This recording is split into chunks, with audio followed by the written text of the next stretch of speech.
CNN cited two sources that said Israel was planning a direct attack against Iranian nuclear facilities without U.S. backing. Now, that's absurd. They can't do that. They have very few fighter bombers that could even make it back from a sortie against Iran. They need to refuel over Iraqi airspace in order just to make it back to Israel. That's exactly the case. Israel wouldn't dream of attacking Iran without the American support. As we know, obviously, the Israeli occupation entity has nuclear warheads, but it doesn't announce those. So when it comes to the nuclear, that's quite a convenient file that the West can use to target Iran, because also you have international laws like the Non-Proliferation Treaty, for example. The issue is not with Iran having nuclear weapons. The issue is with Iran in the political direction that it is seeking independence from the West and has been towing that line for 4 decades, that is anti-American imperialism. That having a nuclear weapon is a problem. That having a nuclear program is a problem, despite the fact that Iran has made it very clear that it doesn't seek nuclear weapons. But from the West's perspective,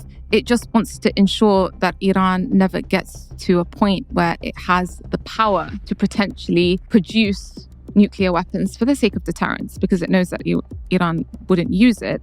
But just as a deterrence capability, that can have a destabilizing effect on the region as they see it, especially with, the Gulf entities and Turkey, for example. That would give a certain power to Iran if it was able to get to a point where it can enrich to 60%. You're talking about the ability to make a bomb. So from their perspective, the bomb isn't the issue.